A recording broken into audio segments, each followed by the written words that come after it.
It's time for me to redraft the 2016 NBA draft. Who's going to go number one? Ben Simmons, Brandon Ingram, Pascal Siakam, somebody else? Stay tuned, find out. Michael Bolton. Let's get to it.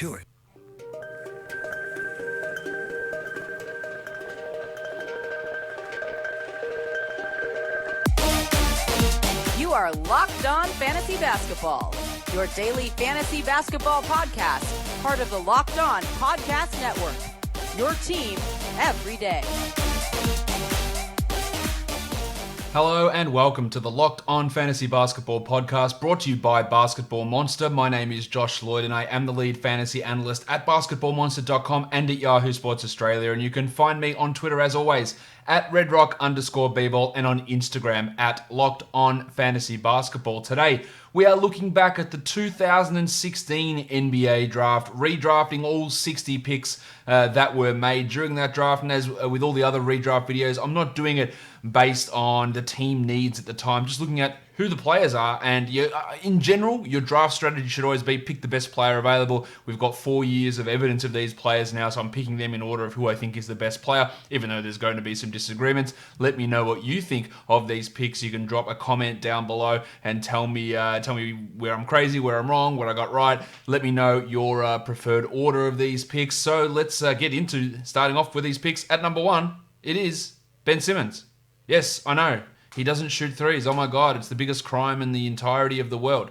He's still really bloody good. He has the best box score plus minus out of his entire class by a huge margin. His is 4. The next highest is 1.5. That is a big difference. His VORP is 11. The next highest is 6. Like, these are big numbers. His win shares per 48 is the third highest behind a couple of low minute centers. His total win shares is the highest of anybody's as well. He's played the fifth most minutes out of this group as well. He has had some injury problems this season, but he's only played 3 years as well, remember. So fifth most minutes in only 3 years. He has been on the court. He's a multi-time All-Star. He leads a very good Philadelphia team. And yes, it would be better if he wasn't so adverse to taking three-point shots or even long twos. I still firmly believe that it is going to come in some form or another through his career.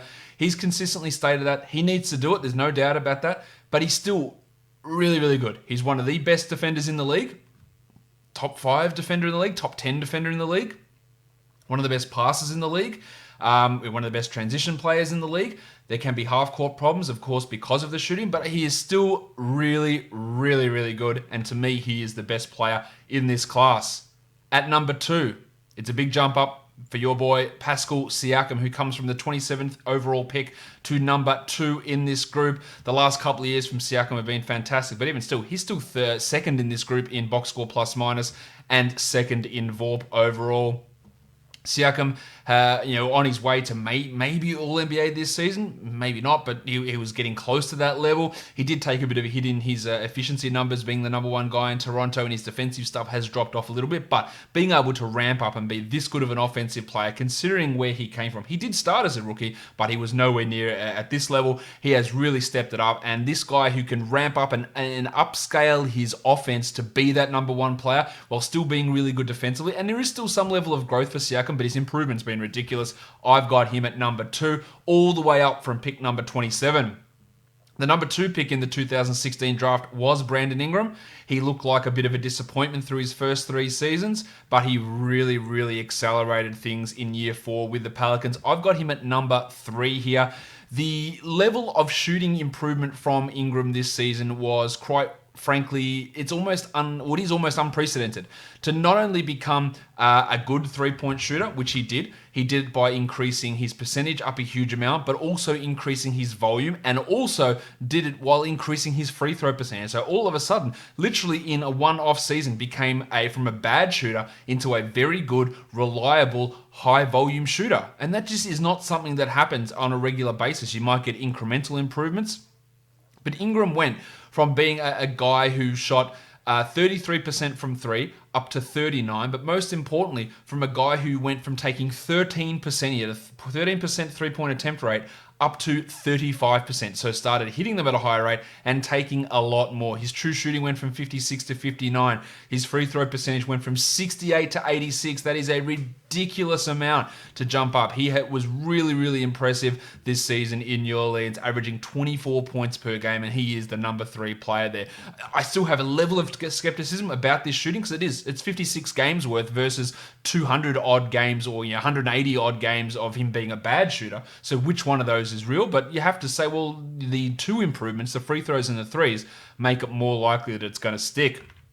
At number 4, I went with Jalen Brown. Brown was disappointing last season. Started off pretty strong as a rookie. Really disappointed last year in that weird Boston team, but really stepped it up this year, back in a starter's role, and has been able to improve areas of his game. He still has some shooting difficulties at times as well. Not a great free throw shooter, but the guy who was the number 3 overall pick in the 2016 NBA draft, I've got him going at number 4 here. He's averaging 20 and 6 this season with a steal and 2 assists, and most importantly, shooting 59%, which are a lot of career highs. This is a guy that had previously only averaged at best 15 points in his career. So big step up from Brown. I think we look at Brown as more of an established player than Ingram, but both of them took huge leaps this season from being mediocre type players into really, really good players. And that's exactly where we are with Jalen Brown. At number 5, it's a bloke who was not even drafted.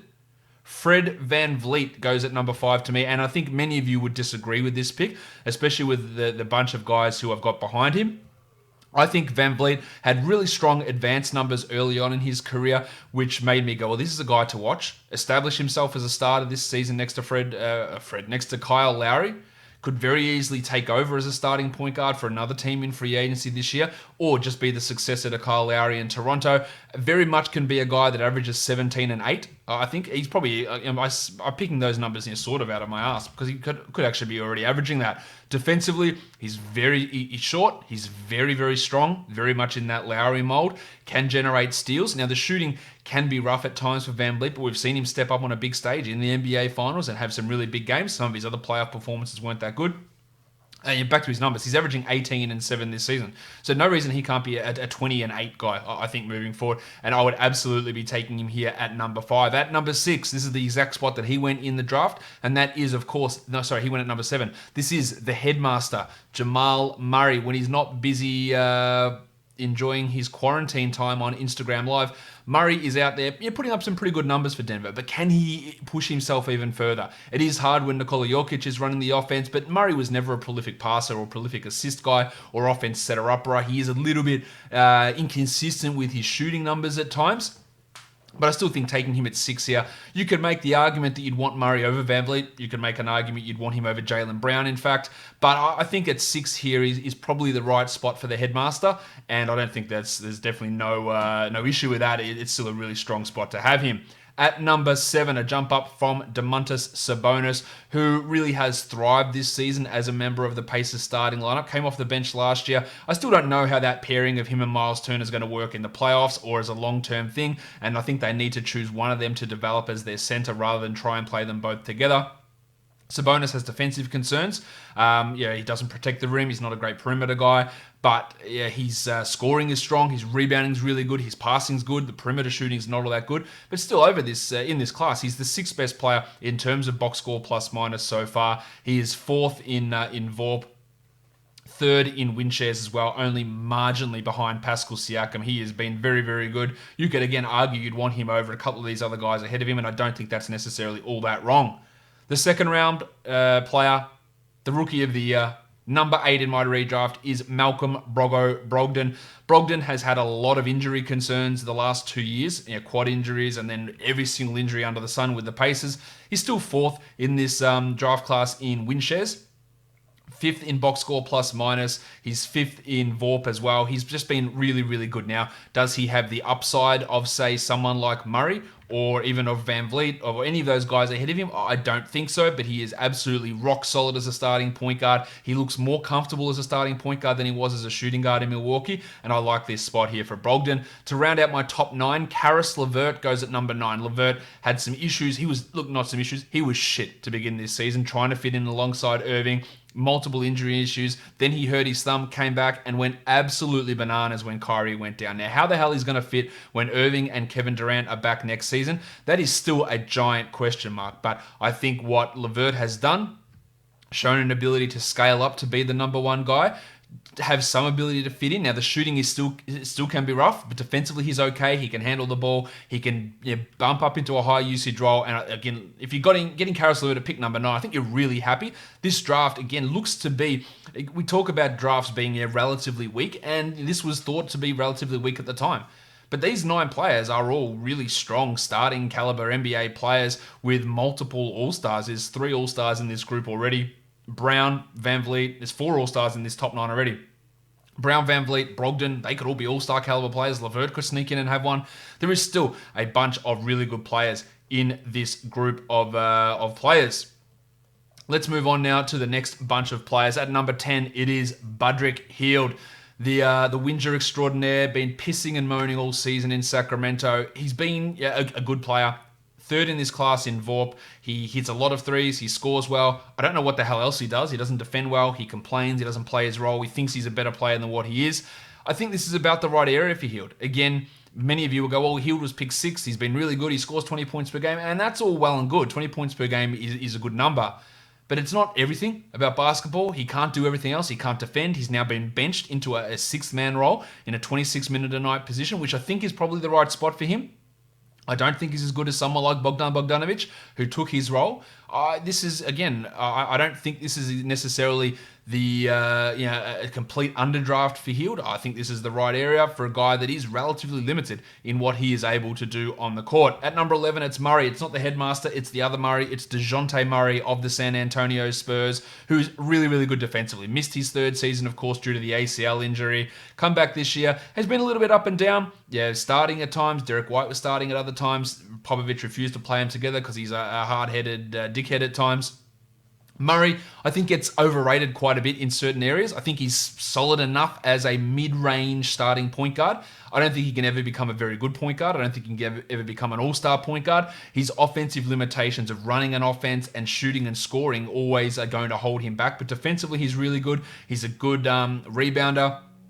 He's 7th in this group in box score plus minus. He is 8th in VORP, so that's despite missing an entire year as well. There, his win shares is a little bit lower, 16 overall in this group. I think this is probably the right spot. Obviously, I keep saying that. Obviously, I think it's the right spot. Otherwise, I wouldn't have put him there. At number 12, Malik Beasley, who showed... Actually, let's try this again. In his rookie year, he did nothing. He showed flashes his first couple in Denver, especially his 3rd season, and was shithouse this year in his 4th season. But then moved to Minnesota, started at shooting guard, and the volume came, the shooting came back. He can be a really strong Buddy Hield analog. I don't know what else Beasley does apart from scoring and shooting threes well, much like Hield. Just doesn't quite do it at the same level as Hield. But that's still a valuable player to get at pick 12 here. A guy that can be a 17 point per game, 18, 20 point per game guy on 58, 60% true shooting is a possibility for Beasley. I don't think you're going to go too far past that. And that, to me, is sort of the end of that group of really solid starting type players. These next couple of guys are players who I think can push into be starting caliber guys. And at number 13, it's Jakob Hurdle. I've hated the way that San Antonio has used him. I think by now he should be established as a 28, 27-minute-a-night starter, but they are not going down that route with him. Despite playing as few minutes as he has, half the minutes that Jamal Murray has played, Hurdle is only 0.5 win shares behind Jamal Murray. He is 6th in this class in win shares. He leads this class in win shares per 48 minutes. He is 3rd in box score plus minus. He is 7th in VORP, despite playing, again, 4,400 minutes compared to Murray's 8,600 or Hield's 8,600 or Simmons' 7,400 in only 3 years. So he just does not play very much at all, but the advanced stats really love him. I think if he starts, he can become a really efficient big man who is quite a good defender and rebounder and shot blocker.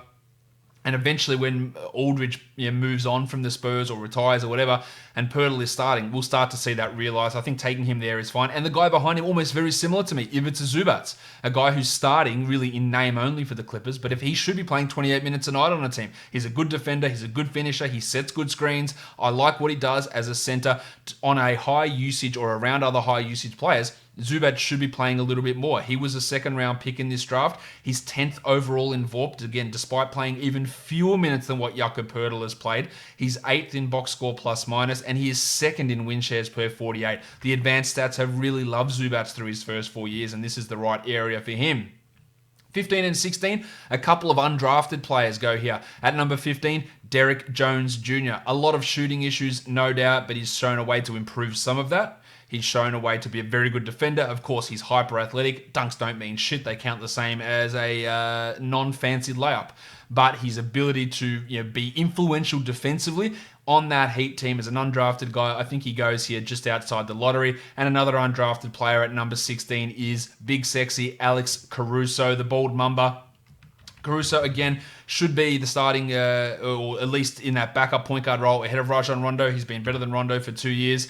He is a player who just, again, provides winning basketball. He does have issues shooting, there's no doubt about that, and that is a concern. Probably why he'll never become a starter, but he can be a 20-minute-a-night point guard. And again, when we're in this area of the draft, I think having someone that you can come in, can handle things for that time, be really, really good, and be a positive when he's on the court, what the hell more do you want with pick 16? A lot of you will argue that the artist formerly known as Taurean Prince should be ahead of Caruso. He's a starter. Yes, he's a bad one, but he is a starter. He starts for the Brooklyn Nets. He is a horrible shooter. His defense is very bad. He can't pass. He had that flash in his second season in Atlanta at the end of the year where they were just running everything through him. And maybe we can see a little bit more here from Prince. Really bad last year, really bad this current season. He's out there, he's shooting, he's fine as a rotation guy. I definitely don't want to rely upon him to be a starter in the NBA on my team. I'm completely down on what Prince can do, and I've got him here at number 17, which is a fall from his original NBA draft spot. He is 35th in this group in win shares per 48. Like, that is rough. He is 25th in box score plus minus at a big significant negative 1.9. Those are not good numbers. And then at number 18, it is Chris Dunn, who was really bad last season, and this season, much better. Played a different position, played shooting guard, small forward. Defensively, he's really good. Offensively, he is still really, really rough as shit as an offensive player, as a shooter, even as a distributor. But as a wing defender, he is one of the best in the NBA. As a defensive disruptor, as a defensive playmaker, he is one of the best in the NBA. Now, the problem is you've got to offset his horrendous offense with his very good defense, and that's going to always limit him as a role. You don't want him to be a starter.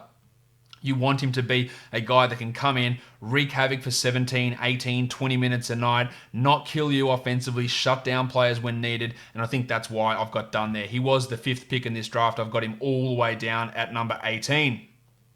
At number 19, another undrafted player, but he is a starter, and you know what, now that I'm looking at it, and I said I shouldn't have said before I've got him in this spot because I believe he should have gone there. Now I look at it, I've got Dorian Finney-Smith at number 19. I might even have him ahead of Taurean Prince. Finney-Smith has improved out of sight as a shooter, starting for the Mavericks, very good defender, just absolutely knows what he needs to do. Now, Taurean Prince could take some lessons from Dorian Finney-Smith because Taurean Prince isn't a good shooter. Finney-Smith wasn't a good shooter, he became a good shooter, but he knows what the hell he needs to do. He knows his role, he knows how to defend. Absolutely valuable player to have. Fantasy, not so much. He's not that good. He's not that good. He's terrible at fantasy. But in terms of on-the-court NBA stuff, Dorian Finney-Smith at number 19 works for me. At number 20, Juancho Hernan-Gomez, who really floundered in Denver this season, like Malik Beasley, but a bit of a new lease on life over in Minnesota, starting at power forward. I don't think he's a long-term starting power forward. He can guard the 3 at times. He's a good rebounder. He can have some decent shooting moments. He's been pretty up and down with that through his NBA career, but absolutely a rotation-level player. And when we're in the 20s, that's what we want. At number 21 is Deandre Bembry. About the spot that he went in the draft. He's had some injury problems. I really like his ability to pass and defend. Really good at that. Shooting is a real problem, and that's what limits him. And I get the feeling he might actually be in the NBA for too much longer. Atlanta appears to be souring on him a little bit, unfortunately. At number 22, an undrafted player, Danny House. Starting for big chunks of this season for the Rockets, he can defend well, he can hit threes. That's exactly what you want to do. He's a little bit older, but again, a valuable rotation player / starter caliber player who fits in certain schemes, not everyone. House is absolutely the right guy here. 23, Jake Layman, solid rotation guy who has shown some three-point shooting at times, and other times it's been real rough. But really a lost season for him this season with the toe issue. 24, Bryn Forbes, who started the last couple of seasons for San Antonio, incorrectly, in my opinion. They had him starting at point guard in the first of these last 2 seasons, and now at shooting guard over Derrick White. He's a guy that's a shooter who shot horribly to begin the season, but to be fair to him, he has resurrected the year. He was shooting like 32% from 3 for the first month or so. Has really resurrected that to turn that season around after, again, when your one skill is shooting, and you can't do it, what are you even doing out there? But he has been able to turn that around. He's at 43% over his last 25 games from 3 to bring his season total up to 39. Is big Bryn Forbes at 25. Furky from Turkey, Furkan Korkmaz, another solid enough three-point shooter who's had some big games and then he goes absolutely missing. Consistency is still a problem for Korkmaz, but he's a first-rounder. While Marquise Chris goes at number 26. Now, Marquise Chris has been absolutely shithouse for 3 years. This season, he has been marginally better than shithouse. Now, he's on the worst team in the NBA, the Golden State Warriors. Does that mean that we look at Marquise Chris and go, well, look what he's doing. He's putting up these numbers. He's still going to be really, really good in the future. The potential's there. I don't see it. To me, he's not a long-term starting center. He can be a fill-in starting center, which is exactly what he's doing at the moment. And his numbers this season are significantly better than they've been in the past. It's the only time in his career that he's had a positive box score plus minus. He was so rough. Last year, he was a negative 7.5, which is almost an unheard of number. But he's gotten everything back to be the positive. His PER is at 19. His true shooting is 60. And for reference, last year his true shooting was 46 and his PER was 9. It is a big, big turnaround for him. But still, this season, despite being the Warriors' best center, he's still a negative in terms of on-off, and that's somewhat of a concern for Chris. But I'm picking him here. He's shown he can at least be somewhat of a contributor. He was the 8th pick in this draft. The 10th pick in this draft, I've got Thon McCare going at number 27. Thon's had opportunities in Milwaukee. He's had some starts in Detroit. He's just not good enough to be an NBA starter. He's not strong enough to hold down position. He can block shots. In theory, he can hit threes. We haven't seen it. He's tried to. They just don't go in.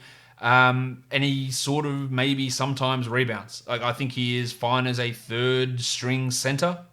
He is not a starting caliber guy. And people will accuse me on this podcast, on this show, oh, you've got so much Aussie bias. That's why you got Simmons at 1. Someone will say that for sure. Simmons is shit. He shouldn't be 1. It's Aussie bias. Thon's Australian. I've got him at 27.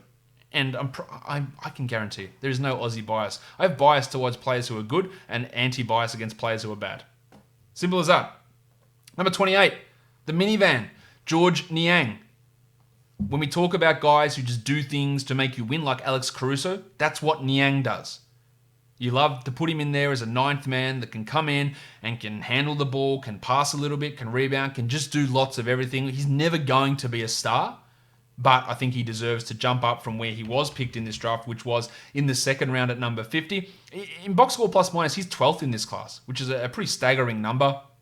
He's 14th in VORP, which is a cumulative stat, and win shares, he's at 29th. So I think this is about the right area for Niang. At 29 is Denzel the Hammer Valentine of the Chicago Bulls.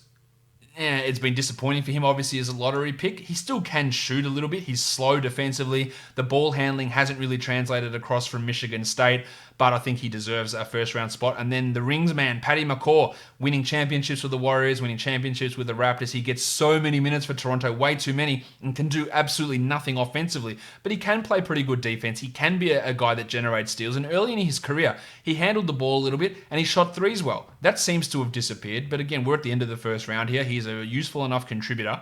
So I'm taking McCaw at 30. Into the 2nd round, let's just go through these guys and highlight anything I think might be interesting. At 31, Timothé Luwawu-Cabarrot. Had a real moment in his rookie season with Philadelphia and then has fallen off. 31, Ryan Archer-Jacquino. That is the Shadow Prince, also known as the son of the Shadow King, Jim Boylan, the old thumbhead. So Archer-Jacquino there, again, he's a bit like Alex Caruso. I know that because they're white point guards, that's the comparison, but he just goes out there and is solid. He's not spectacular. He's not someone I'd want over Caruso, pretty clearly, because of where I've got them drafted, but he should be drafted in this area. At number 33. Big Shaq. 2 + 2 is 4. -1, that's 3. Quick maths. Yes, big Shaq Harrison, elite defensive player, can defend 1 through 3 as a small point guard. Can't do really anything else, but that defensive ability has made him stick in the league. At number 34, Damion Lee, who has been starting for the Golden State Warriors this season. I think most of that is because his team's not that good. He is an older player, but again, should be a rotation type NBA player. 35, Abdul Nadir. Now we're getting into the real dregs of this draft class. Abdul Nadir, he is okay when you want to rely upon him for 10 minutes a night. That's probably about it with Nadir. Can attack closeouts, can defend okay at times, but obviously nothing spectacular. And then number 36, I'm going with a player who's actually out of the league at the moment, and that is the list manager, Ty Wallace. I thought when he played for the Clippers, he was really good. The shooting was rough, but he was super athletic, really good passing, defensively, rebounding. He was really, really solid. And he should be on a team somewhere as a third point guard, at the very least. So I'm picking him at number 36. 37 is Kevin Farrell. Yogi Ferrell goes at 37. Again, fine backup point guard. Number 28, even though he has torn his Achilles, David Nwaba, really strong defender who was showing some improvements offensively. I've got him at 38, sorry. At number 39 is Damian Jones, who's shown some advanced stat proficiency, can block some shots, but overall just generally is lost, and you don't want to be playing him as much as the Warriors and the Hawks have played him over time. At number 40, Skell Labissiere, a guy that fell quite a bit in the draft. I thought he probably should have been a top 10 pick at the time. That was obviously wrong. Then a knee injury this season. He was starting to come along a little bit as a member of the Portland Trail Blazers, but I just don't really think Skell has really starter or even rotation upside. 41 is Dragan Bender. I was obviously really wrong on him as well. He just didn't translate at all. Now, he has been better the last 2 seasons in Milwaukee, played some games at Golden State and looked okay, but definitely not someone you go, well, shit, now we've got a starting position or our 25-minute-a-night combo backup big man sorted. He's not that player. But if you need to throw him in the pinch, I think he can play. The shooting still has some issues. The passing has some issues at times. I think confidence has been a real problem for Bender, but I've got him there at 41. The next 2 guys we haven't even seen in the NBA yet, and I think that's why they've been pushed up a little bit here, because I've seen some of these other guys and they're not good. But these guys I haven't seen, so maybe they can do something. At 42, Isaiah Cordinier, and 43, Peter Corneli. Cordinier, a guard that was in the Hawks system, is now part of the Nets. Corneli, a member of the Nuggets system, big shot blocking, big man. Probably not going to turn into anything. Cordinier has an option, I think, to maybe become a 11th man guard sort of a player. And he's someone I think is going to come across next season as well into the NBA. Cordinier. Didn't really impress the first couple of seasons I saw him in Summer League, but he did look better after that. And I think it is. I think he's playing in France currently at the moment. If I just have a look at his stats from this season, he's played 30 minutes a night, averaging 14 points with 4 rebounds, 1.2 steals, shooting 31% from 3. So not spectacular numbers, but still someone I think is worth a look at. At 44, Ante Žižić. Of the Cavs, I was excited to see him come across. He's been a real disappointment. And then Cheick Diallo at 45. I haven't liked the way he's been used by both Alvin Gentry and Monty Williams, but both coaches have used him similarly, so maybe he's just not that good. But sometimes he shows flashes and then he disappears. 46 is the mitten, Gary Payton Jr. Yeah, you know what? In and out of the league over these last 4 years. He's shown moments this season for the Wizards. Not someone you want to bank on moving forward. 47 is Wayne Selden, who's not in the NBA anymore. But before his injuries, I thought he was pretty solid, and getting a couple of years of solid production's fine at pick number 47.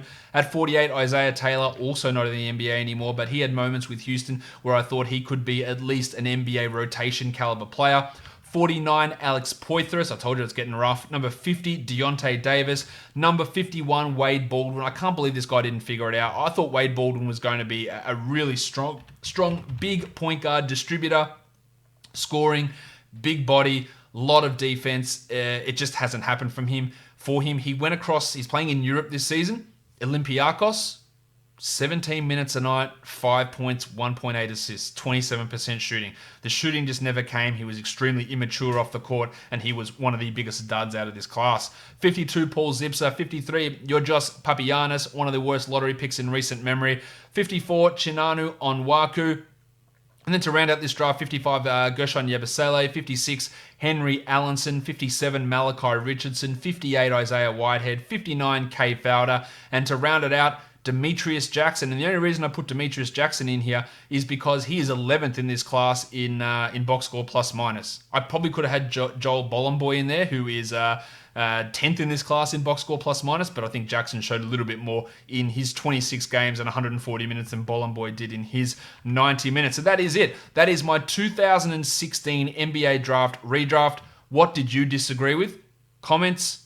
Let me know on Facebook. Let me know on Twitter as well. Would you have had Simmons at 1? Where would you have had the Headmaster Jamal Murray? Let me know all of those things. And after you finish listening to this show, make sure you're checking out today's episode of Locked On NBA. Also check out Rejecting the Screen, Chad Ford's NBA Draft, Big Board, Hollinger and Duncan, all the big shows on the Locked On Podcast Network. Follow me on Twitter and subscribe to Apple Podcasts, Google Podcasts, Stitcher, Spotify. Give it the thumbs up down below. Leave your comments. Tell your friends. Guys, we are done here. Thank you so much for listening, everyone.